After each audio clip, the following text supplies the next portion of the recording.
A cambio de dinero se puede conseguir pan. A cambio de impuestos se pueden adquirir derechos. A cambio de trabajo se puede adquirir un salario. Entonces, ¿a cambio de qué se puede adquirir la verdad del mundo? Chikyu no Undo ni Suite trata precisamente sobre eso. Es un viaje, una experiencia única en la que los distintos protagonistas de la serie se embarcan en la búsqueda del conocimiento y la verdad. La serie nos sitúa en el siglo XVI, en algún lugar del reino de Pe, un ambiente en el que la Iglesia ejerce su poder y hegemonía sobre el conjunto de la sociedad y que cualquier persona, conducta o pensamiento que se salga de los postulados de la Iglesia son duramente castigados.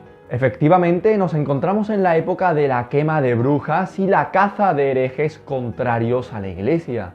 Y en este caso, nuestros protagonistas herejes son considerados como tal por investigar y defender un modelo del universo contrario al que establece la Iglesia, el heliocentrismo.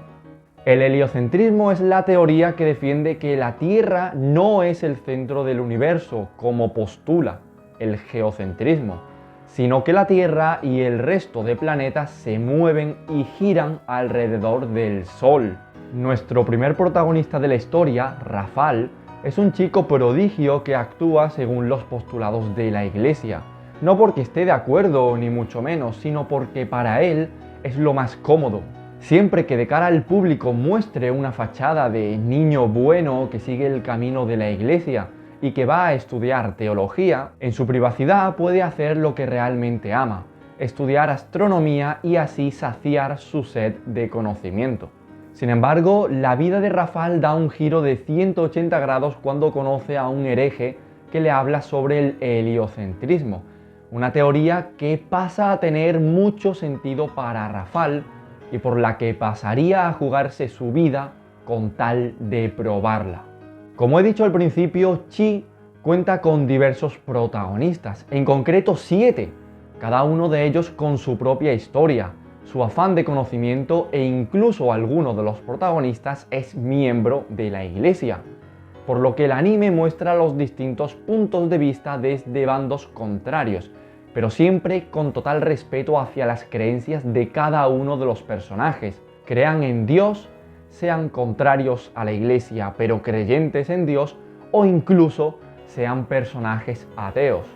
El objetivo central de la serie es la búsqueda de conocimiento y la verdad sobre el mundo, y sin duda uno de los elementos más simbólicos y en los que más hace énfasis la misma es la importancia de transmitir el conocimiento, el cómo éste pasa de persona en persona, de generación en generación, con la fe de que la persona que lo tenga en ese momento heredará la voluntad del anterior y seguirá adelante con la investigación. Creo que esto es todo lo que puedo decir de la serie sin entrar en ningún tipo de spoiler. Ahora bien, a partir de aquí voy a entrar a tocar otros temas en mayor profundidad y por supuesto son spoilers de la serie.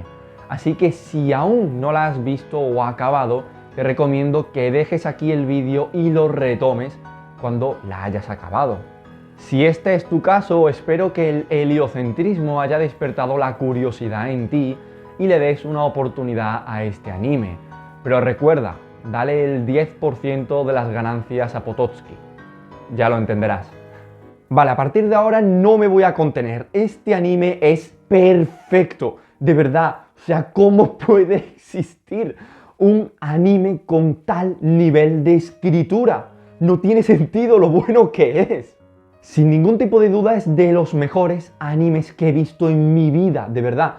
Top mejores animes de la historia. Al comienzo del vídeo dije que el anime se situaba en un lugar llamado Reino P y todos los sucesos que ocurren durante los episodios del 1 al 23 ocurren en este escenario. Sin embargo, los dos últimos episodios de la serie transcurren en el reino de Polonia.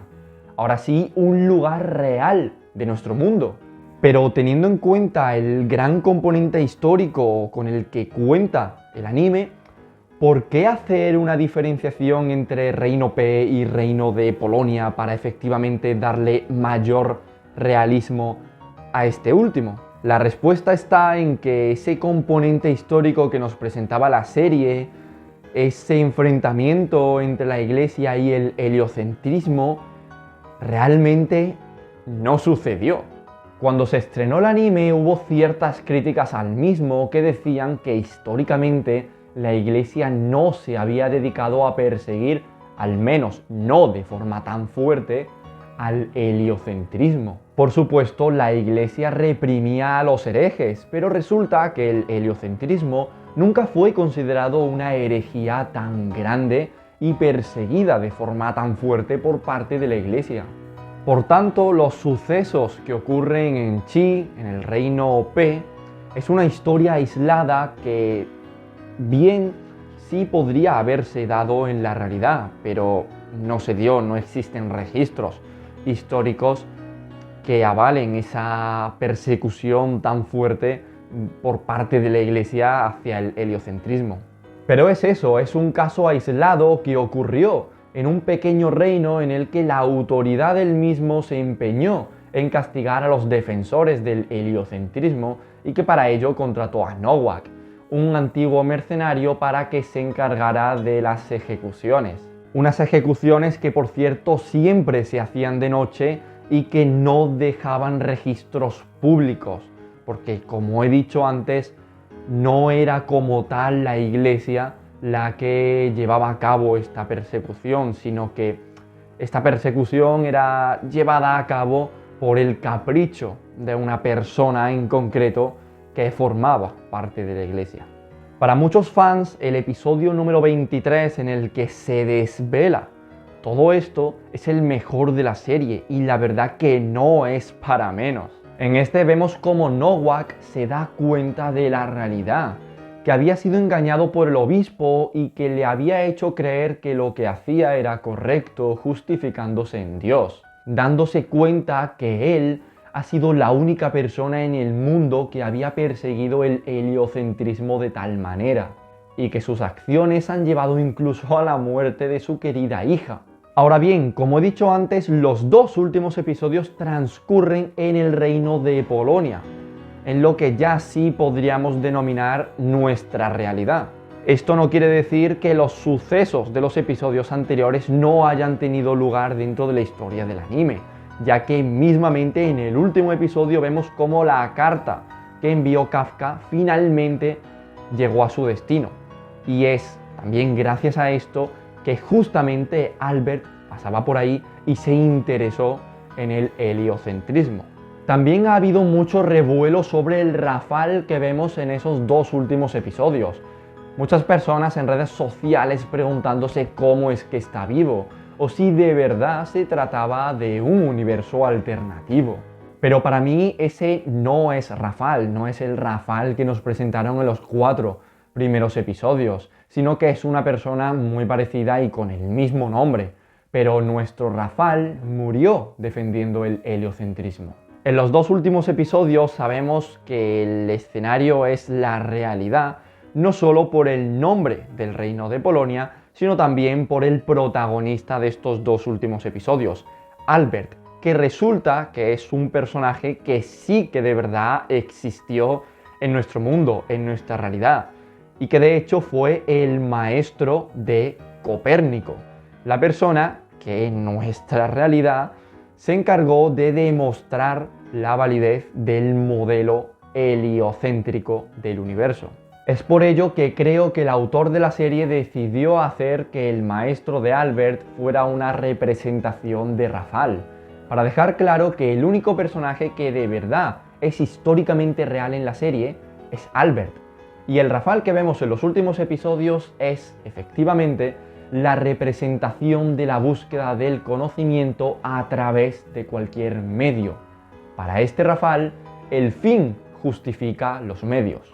Algo muy bonito que representa el final es que los polos opuestos pueden ser complementarios, se pueden dar a la vez. Albert aprendió tanto de su padre como de su maestro, Rafal. Su padre le enseñó a dudar de todo conocimiento y tenía una actitud muy parecida a la de Badeni de guardarse el conocimiento para sí mismo y no querer compartirlo, transmitirlo al resto de personas. Mientras que Rafal le enseñó a creer en tu curiosidad, que es la que al final te lleva a alcanzar el conocimiento. Albert finalmente escoge los dos caminos, o al menos lo que considera correcto de ambos caminos. Sabe que es necesario realizar sacrificios para obtener la verdad, pero no todo tipo de sacrificio es justificable como sí pensaba su maestro. Albert de esta manera comienza su camino para encontrar el conocimiento, dudando cuando avance y creyendo cuando retroceda.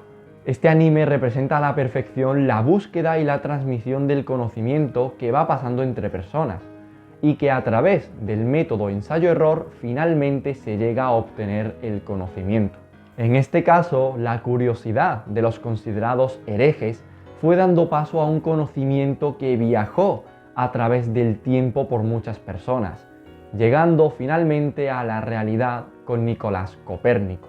Y aunque la historia no los recuerde, Rafal, Badeni, Oxy, Nowak, Yolenta, Smith y Draka vivirán siempre en mi corazón. Y recordad, darle el 10% de las ganancias a Potocki.